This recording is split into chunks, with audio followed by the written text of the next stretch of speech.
Bonjour à tous, bienvenue sur ce nouvel épisode d'Insomnie hors de mon lit. C'est Aurélie et aujourd'hui nous allons parler du lien entre sommeil et alimentation.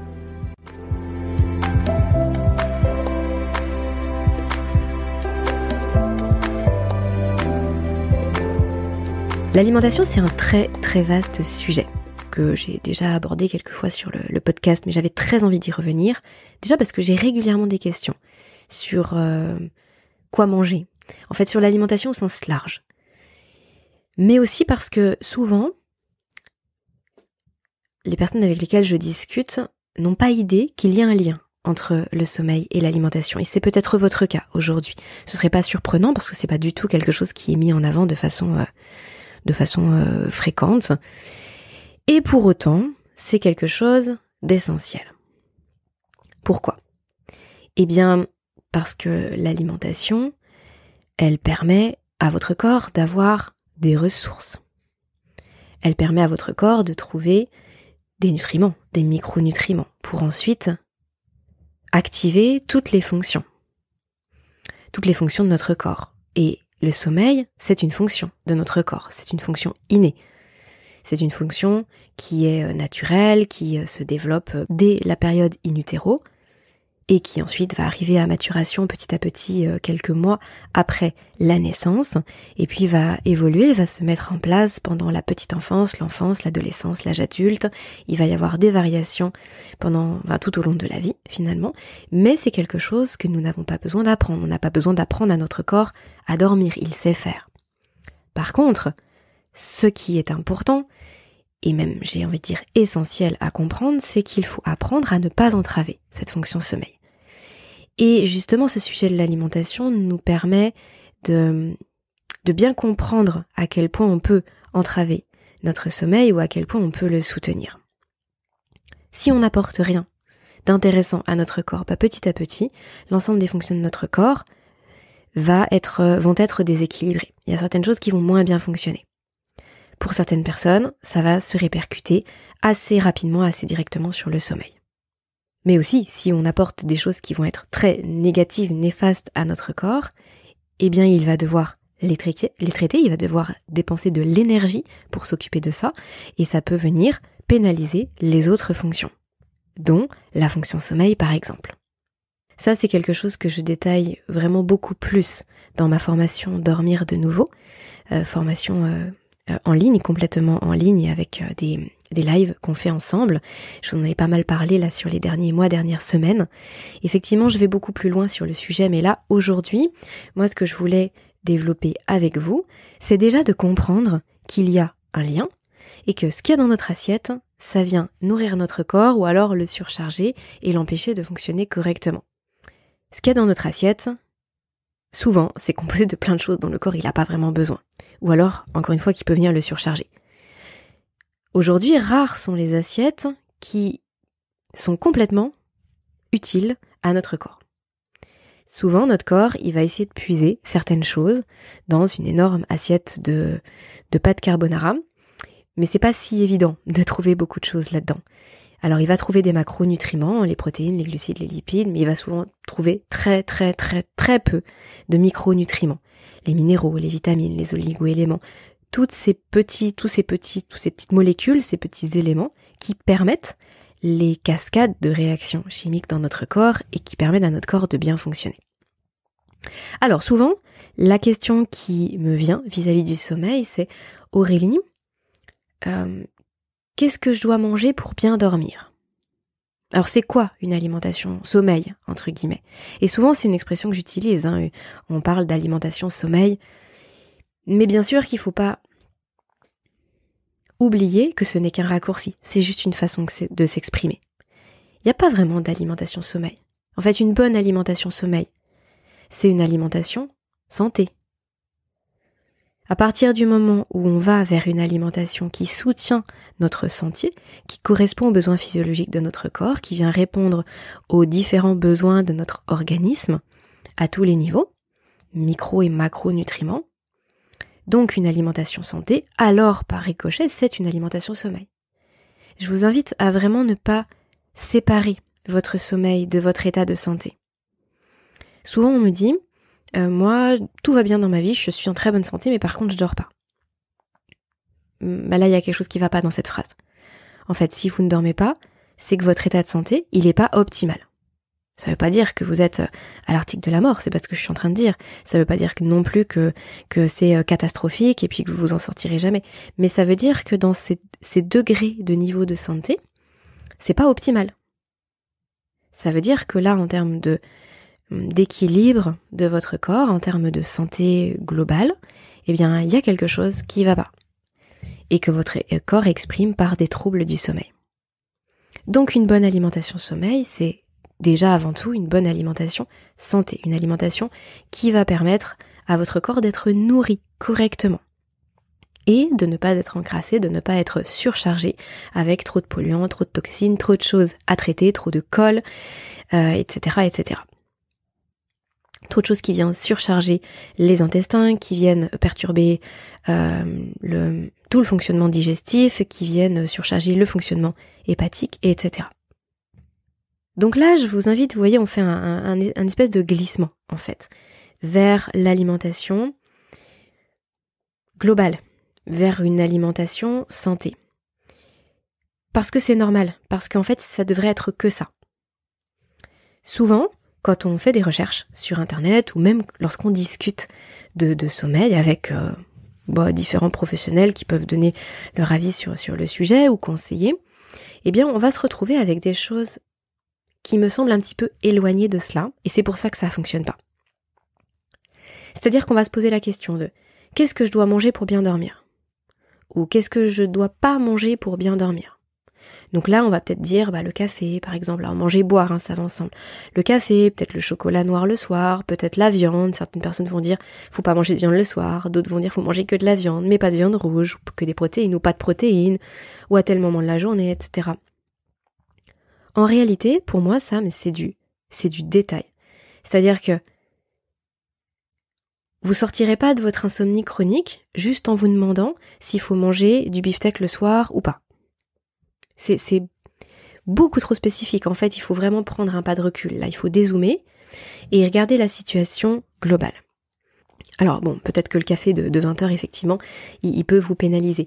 Mais souvent, c'est tellement, et je le constate tous les jours dans mes accompagnements et dans les personnes que je peux conseiller et suivre, je le constate vraiment tout le temps. C'est-à-dire que les gens, de façon globale, ont une bonne idée que le café, ça peut ne pas être bénéfique pour le sommeil. Donc, c'est souvent pas ça qui pose problème. Le café à 20h, quand on commence des démarches pour s'occuper de son sommeil, c'est une des premières choses qu'on fait. Donc là, moi, vraiment, je vous invite à aller plus loin. Donc, pour l'alimentation, il y a plusieurs paramètres à regarder. À quel moment vous mangez ? À quelle heure vous mangez ? Le soir, mais aussi le matin, tout au long de la journée. Quelle est cette plage alimentaire ? Sur quelle plage vous mangez ? Est-ce que vous mangez de 6h le matin jusqu'à 22h le soir ? Même s'il y a que 3 ou 4 repas, ça veut dire qu'en termes de repos digestif, il n'y a jamais plus de 9 heures. Alors, je peux même pas vraiment compter 9 heures, c'est-à-dire qu'il faut à peu près 4 heures, ça veut dire qu'il y a à peu près 4 ou 5 heures de repos digestif complet. Parce qu'il faut compter 4 à 5 heures pour qu'il n'y ait vraiment plus rien du tout dans l'estomac si vous avez fait un repas complet normal. Donc en termes de réel repos digestif, c'est très très court. Ou alors, est-ce que vous finissez de manger à 18h le soir et par contre vous mangez à 10h le lendemain matin ? Et là tout de suite vous avez un repos digestif qui est beaucoup beaucoup plus intéressant, qui va permettre à votre corps de faire plein d'autres choses. Parce que c'est coûteux, la digestion, on l'oublie trop souvent, ça demande beaucoup d'énergie. C'est de l'énergie que le corps peut pas utiliser sur autre chose. Ensuite, on va se poser la question de la quantité qu'on a dans notre assiette. Et aussi du nombre de repas. Donc vous voyez, là, on dépasse déjà qu'est-ce qu'il y a dans mon assiette. C'est intéressant de se demander qu'est-ce qu'il y a dans mon assiette, bien sûr, mais il y a aussi vraiment cette notion de quantité, de nombre de repas, de fréquence, de moments, de plage d'alimentation. Et donc on va pas du tout se focaliser sur quelques aliments dont on aurait entendu dire que c'était pas top pour bien dormir, etc. Parce que chaque personne est différente. Et peut-être que pour votre voisin, de manger de la viande, il la digère pas du tout, ça passe pas, et le soir c'est très compliqué à digérer. Peut-être que pour vous, ça passerait très bien. Et puis peut-être que votre voisin, la viande, elle passe pas parce que justement, il la mange toujours avec un énorme bol de riz ou un plat de pâtes monstrueux.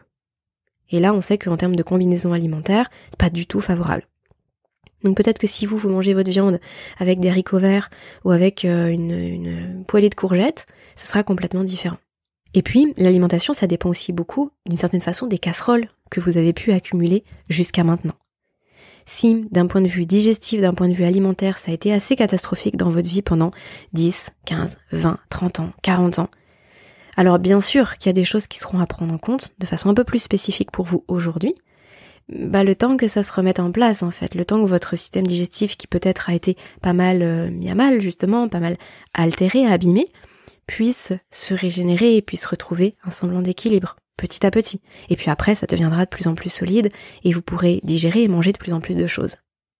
J'insiste là-dessus parce que c'est d'une certaine façon trop facile mais surtout tellement inefficace de se comparer aux autres et de vouloir faire la même chose que ce qu'on a lu sur internet, etc. Et d'ailleurs, les personnes qui de façon assez dogmatique vont vous dire « il faut manger ça en telle quantité, il faut faire ci, il faut faire ça », déjà là, ça clignote rouge. Il faudrait que ça puisse clignoter rouge dans votre tête et que vous puissiez vous dire « non, là il y a quelque chose qui va pas. Il faut que ça puisse être adapté à moi. » Donc bien sûr que ça passe par prendre certaines choses. Ah ok, j'ai entendu dire ça. Ok, pas de souci. Mais ensuite, ça passe par l'expérimentation, et puis on vient confronter ça avec ce que vous ressentez. Mais il faut aussi que ça puisse être éclairé, c'est-à-dire que la personne qui vous dit « surtout ne mangez pas de poulet après 19h ». Ok, mais pourquoi en fait? Il faudrait pouvoir comprendre d'où la personne parle en fait, pourquoi elle vous dit ça, qu'est-ce qui induit pour elle ce type de conseil, qui encore une fois pour moi est beaucoup trop dogmatique, et est-ce que ça vous convient? Là, ce podcast, il a vraiment pour but d'attirer votre attention sur, je le disais en introduction, le lien entre l'alimentation et le sommeil. Oui, bien sûr qu'il y a un lien et qu'il y a un lien étroit, mais en même temps que vous puissiez entretenir, on va dire, un esprit critique important. C'est ça qui va vous permettre de faire les vrais choix éclairés, des bons choix pour vous. Pas des bons choix dans l'absolu, mais des bons choix pour vous.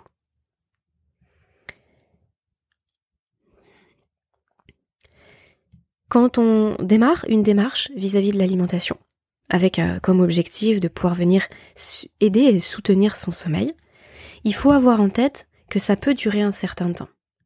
Parce que tout ce que vous avez fait jusqu'à maintenant, ça s'efface pas comme ça, d'un coup de gomme, en l'espace d'une semaine parce que vous avez décidé de mettre des choses en place dans votre alimentation. Donc c'est très bien de le faire, mais il faut quand même en parallèle avoir la lucidité de se dire je mets des choses en place, mais je verrai peut-être pas demain ou après-demain les bénéfices. Peut-être que je verrai ça dans 1 mois, peut-être dans 6 mois, petit à petit. Mais là où c'est très intéressant, c'est que comme on parle d'alimentation santé avant d'alimentation sommeil, eh bien vous allez avoir des répercussions sur votre santé. Pour le coup, donc de façon globale, peut-être même avant d'avoir des répercussions sur votre sommeil. Donc là, vous êtes en train d'investir sur vous-même, d'impulser quelque chose de très global qui va vous apporter énormément de bienfaits, et le sommeil arrivera.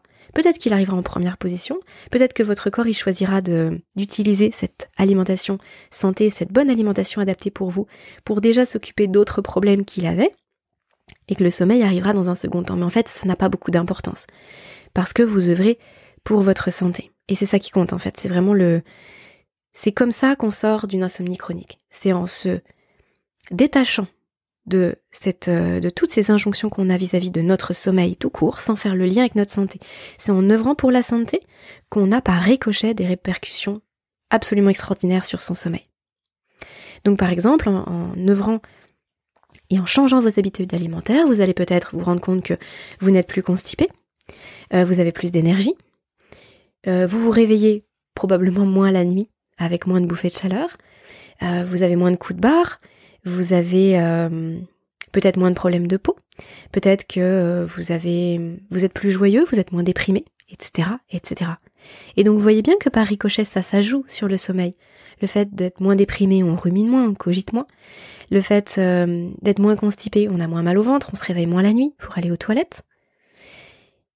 On a moins de maux de tête, etc. Et là, on pourrait partir sur des choses très très très vastes, donc je vais m'arrêter là. Mais en tout cas, c'est pour que vous puissiez comprendre toute cette cascade qui se met en œuvre dans notre corps.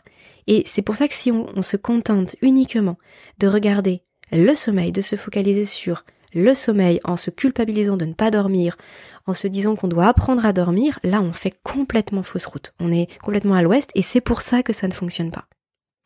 Là, ce dont je vous parle, ce sont des choses qui sont vraiment éprouvées. C'est-à-dire que si vous œuvrez pour votre santé, et notamment au travers de l'alimentation, ça fait partie, ça c'est pas que ça, mais ça fait partie grandement, alors vous irez vers le sommeil. Donc, pour aller vers des choses très concrètes, moi ce que je vous conseille, c'est déjà de mettre en place une bonne hygiène de sommeil, des bonnes habitudes de sommeil.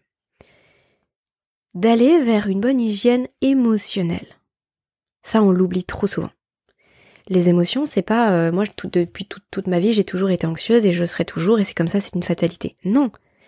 Sa capacité à gérer ses émotions, eh bien, elle se renforce, elle s'apprend. Et ça, j'en parle vraiment beaucoup dans ma formation Dormir de nouveau parce que c'est vraiment un pilier essentiel. On peut pas simplement être fataliste et se dire c'est comme ça changera jamais. En ce cas-là, autant rester chez soi et puis on fait jamais rien de sa vie et puis rien ne changera jamais. Ça n'a pas de sens en fait. Bien sûr qu'on peut agir sur sa capacité de gestion émotionnelle. Et ça veut pas dire ne plus rien ressentir. Ça veut dire simplement savoir comment on gère ce qu'on ressent. Et ça fait toute la différence. Et c'est fascinant de voir notre plasticité cérébrale, de voir notre capacité d'adaptation autour de tout ça. Franchement, si vous ne l'avez pas vécu jusqu'à maintenant, c'est quelque chose qui va vous transformer. Moi, pour l'avoir expérimenté et pour le voir expérimenter avec les personnes que j'accompagne, c'est fascinant. Et puis, en travail de fond, donc quand on a impulsé une bonne hygiène de sommeil, quand on commence à impulser une bonne hygiène émotionnelle, eh bien en parallèle de tout ça, on peut se dire ok, je vais faire un travail de fond sur l'alimentation. Et vous voyez là comment les choses elles viennent se mettre en synergie. C'est pour ça que si on active un levier, puis 6 mois après un autre, puis 6 mois après un autre, on peut vite se démotiver, on peut vite se désespérer en se disant mais finalement il n'y a rien qui fonctionne pour moi. Et c'est un écueil dans lequel je suis tombée, et je suis même restée pendant très longtemps, et c'est pour ça que j'en parle avec autant d'aisance aujourd'hui, c'est parce que je sais que ça fonctionne pas, je sais que c'est démotivant, je sais que c'est coûteux, on dépense beaucoup d'énergie pour rien, et en même temps, et surtout, et c'est ce que je voudrais que vous puissiez retenir, il y a une autre voie. C'est le fait d'activer tout ça en synergie. Ok, alors qu'est-ce que vous allez pouvoir faire demain, voire même à partir d'aujourd'hui, pour votre alimentation ? La première chose avec ce podcast, c'est déjà de comprendre les répercussions, les bienfaits, que ça peut prendre du temps, mais que l'important c'est d'œuvrer pour. Et d'où l'importance capitale de comprendre, et c'est pour ça aussi que dans tout ce que je vous propose, que ce soit en consultation, en formation, que ce soit là au travers du podcast, je vous explique toujours pourquoi je vous dis les choses, et justement je vous dirai jamais faites ci, faites ça. Pour moi ça n'a vraiment absolument aucun sens. Et ce n'est absolument pas porteur. Donc on comprend, on se renseigne, on cherche, on est curieux en fait. Ça c'est vraiment une qualité, une qualité d'esprit que je vous invite à toujours entretenir. Toujours cette curiosité. Être curieux, ça veut pas dire tout remettre toujours en question et ne jamais rien faire, d'être dans une sorte de paralysie de l'action, parce qu'on se dit à tout moment que c'est faux. Ce qu'on entend. Non, c'est pas grave en fait, si c'est faux ou si ça nous convient pas, c'est pas grave.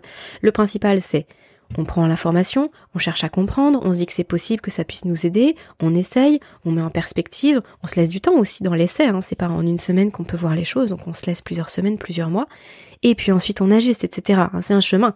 Quand on parle d'un chemin vers la santé, d'un chemin vers la sortie de l'insomnie, chemin vers un sommeil serein, c'est pour ça, c'est vraiment à travers cette démarche-là. Et puis on prend en compte aussi le fait que l'alimentation, elle ne revêt pas que la caractéristique de nous nourrir, de nourrir nos tissus, mais qu'il y a aussi beaucoup de... Il y a aussi un ancrage émotionnel à travers de l'alimentation. Et puis il y a aussi tout le microbiote qu'on a nourri, parfois mal nourri pendant des années, voire des décennies, et puis parfois qui va avoir lui des exigences qu'on va exprimer au travers de certaines pulsions. Et donc ça, c'est un gros travail. Et puis il y a bien sûr des habitudes de consommation, on achète tout le temps la même chose dans le magasin, il y a des habitudes sociales, etc. Donc il y a un gros enjeu, faut pas le prendre à la légère. Maintenant, pour continuer sur ce chemin, moi ce que je vous propose, c'est de tester et de suivre les 3 conseils que je vais vous présenter ici. Le premier, ça va être de vous poser la question de ce qu'il y a dans ce que vous mangez. Et ça, c'est tout bête. Ça passe par un truc tout bête, un réflexe extrêmement simple. Lisez les étiquettes des produits que vous achetez. Sur les étiquettes des produits que vous achetez, vous avez les ingrédients qui sont obligatoirement rangés par ordre décroissant de quantité. C'est-à-dire que l'ingrédient qui arrive en premier, c'est celui que vous retrouvez en plus grande quantité dans votre produit. Donc il y a deux informations très essentielles lorsqu'on lit les étiquettes. On voit le nombre d'ingrédients. Lorsqu'il y a des ingrédients absolument incompréhensibles, indéchiffrables, c'est qu'il y a probablement énormément de produits chimiques dedans, d'additifs, etc. Lorsqu'il y a une quantité importante d'ingrédients, on sait que ce sont des produits qui sont ultra transformés. Donc là, on sait qu'il y a beaucoup de choses qui ne conviennent pas à notre physiologie humaine, à ce dont notre corps a besoin. Et ensuite, on voit à peu près les proportions d'aliments. Si tous les aliments que vous avez dans vos placards commencent par sucre, huile de tournesol, farine, etc., vous savez que c'est pas très intéressant. Après, ça nécessiterait bien sûr d'être creusé, c'est évident, parce qu'il faut pouvoir reconnaître si c'est intéressant ou pas les aliments qu'il y a. Mais en tout cas, là, rien qu'avec ça, vous allez pouvoir savoir si ce sont des aliments qui sont OK d'être en grande quantité dans vos placards. Et puis du coup, ça nous amène à aller vers des aliments beaucoup plus bruts. Si vous avez des carottes dans votre frigo ou dans votre cellier, vous n'allez pas vous poser la question. Les étiquettes, il n'y en a pas, c'est une carotte, une carotte. Par contre, si vous n'avez absolument que des produits qui contiennent des étiquettes, et si vous êtes obligé de déballer tout votre placard et de lire 70 étiquettes, là, c'est que vous n'avez que des produits transformés chez vous. Donc ça vous permet de vous dire, ok, je vais peut-être aller vers une alimentation plus brute. Quand on dit brute, c'est justement des produits qui ne sont pas transformés. Donc des produits, il n'y a pas d'étiquette. Quand vous achetez un avocat, quand vous achetez peut-être des olives, quand vous achetez des fruits, des légumes, tout ça c'est brut. Donc vous voyez, ce travail sur les étiquettes, ça permet quand même de faire beaucoup de choses. En tout cas, de se poser les bonnes questions. Deuxième conseil. Essayez pendant une semaine qu'il n'y ait absolument pas de sucre le soir. Réservez les desserts, les chocolats, les carreaux, toutes les petites friandises, tous les trucs, pour un autre moment de la journée. Pas de sucre le soir. Donc ça peut être juste des protéines animales, végétales, ou ça peut être des matières grasses, voilà, peu importe finalement, avec des légumes, mais pas de sucre. Vraiment, vous laissez à un autre moment de la journée. Vous allez déjà voir ce que ça fait comme conséquence, que ça a comme conséquence sur votre endormissement et surtout sur les réveils nocturnes. Troisième conseil, idem, pendant une semaine, vous testez pendant une semaine. Pas de céréales, pas de produits céréaliers. Ça, vraiment, cette histoire de produits céréaliers, c'est à mon sens une vaste foutaise. C'est une des plus grandes maltraitances qu'on ait pu faire à notre corps depuis plusieurs décennies. C'est le fait de considérer que les produits céréaliers doivent être la base de notre alimentation. Et moi, je le vois à chaque fois que je questionne pour aller plus loin d'un point de vue sommeil, ou même dans mon entourage, peu importe. Quand je dis, tiens, qu'est-ce que tu manges ? Féculents, des féculents. C'est comme si c'était, faut surtout dire qu'on mange des féculents, parce que c'est important, parce que c'est bien vu, parce que c'est essentiel. Mais, alors bon, ça dépend derrière ce qu'on met derrière le terme féculent, c'est évident. Mais non. Mais en fait, on peut tout à fait vivre sans manger des féculents à tour de bras. Alors, bien sûr que selon votre activité quotidienne, si vous êtes, vous travaillez dans le bâtiment, vous portez des charges toute la journée, vous êtes un sportif, vous vous entraînez énormément, ou un sportif de haut niveau, vous êtes maman allaitante, peut-être que vous allez avoir besoin en termes de quantité d'énergie d'aller vers quelque chose d'un petit peu plus dense, encore qu'il n'y a pas besoin d'en manger matin, midi et soir, mais sinon, de façon générale, les céréales, c'est un peu comme ça. Enfin, c'est bon, oui, c'est très très bon de manger des céréales, de manger boulgour, quinoa, pâtes, riz, etc. Ok, oui, c'est bon. Mais de là à en manger tous les jours à tous les repas, comme c'est probablement le cas pour vous, ou en tout cas c'est le cas pour énormément de personnes, c'est trop. En fait, c'est très très indigeste les céréales pour le corps, c'est très fatigant, ça fait beaucoup de colle, beaucoup de mucus au niveau des intestins, et si on a au niveau des intestins, c'est qu'il y en a partout, ça fait énormément réagir le corps. D'ailleurs, les hypersensibilités ou les allergies, elles sont très marquées vis-à-vis notamment des produits à gluten. Donc les céréales, c'est Ouais, c'est une fois de temps en temps. C'est tiens, aujourd'hui je me fais je sais pas, du riz, tiens, aujourd'hui je me fais ça, mais c'est pas tout le temps. Et ça veut dire que si on enlève les céréales, on va se poser la question de par quoi je remplace. Donc on va manger plus de légumes, peut-être plus de crudités aussi, plus d'olives, plus d'avocats, plus de petits poissons gras, plus de viande peut-être, plus de poissons tout court. Peut-être aussi plus de houmous, de légumineuses. Attention à bien les faire tremper, que ce soit bien digeste. Mais en tout cas, ça permet, quand on enlève ça, de remplacer par des choses qui vont être beaucoup plus intéressantes pour le corps. Et vous allez voir que ça change, mais considérablement la donne. Et en une semaine, on commence quand même à sentir déjà des choses. Donc c'est pour ça que je vous invite à pas le faire sur seulement une journée, mais à le faire sur une semaine. Donc si je récapitule, parce que ce podcast il est quand même assez chargé en informations, je m'en rends compte, je voulais faire quelque chose d'assez court, mais finalement c'est un sujet qui est très très vaste. Et d'ailleurs si vous avez des questions sur l'alimentation, n'hésitez pas à me les poser. Je ferai un question-réponse là très prochainement, parce que j'ai déjà pas mal de questions sous le coude que vous m'avez envoyées, et je pourrais faire soit 2 questions-réponses, dont un consacré à l'alimentation, et puis peut-être sinon juste... un grand question-réponse où je traiterai des questions alimentaires aussi, en lien avec tout ce que je viens de vous dire, donc n'hésitez pas. Vous pouvez le réécouter aussi le podcast, parce qu'il y a besoin parfois de réentendre les choses, de réentendre qu'il y a besoin de temps, de réentendre, tout ce que j'ai pu vous dire jusqu'à maintenant, je pense que c'est pas anodin, et pour impulser un changement, il faut vraiment savoir pourquoi on le fait, et c'est ce qui permet que ça dure dans le temps. Donc n'hésitez pas. Mais en tout cas, par rapport aux 3 conseils que je vous invite à mettre en place dans votre quotidien aujourd'hui, je les reprends. Ça va être de posez-vous la question des étiquettes. Regardez si vous avez des étiquettes, et si vous avez des étiquettes, regardez ce qui est marqué dedans. Posez-vous la question, soyez curieux. 2, pendant au moins une semaine, enlevez toute forme de sucre le soir. Laissez votre corps tranquille avec ça. Le sucre, c'est un ultra stimulant, ça fait faire le yo-yo à votre glycémie, c'est pas ok pour le sommeil. Et 3, pendant une semaine au moins aussi, pour vraiment sentir quelque chose, enlevez les céréales. Enlevez les céréales.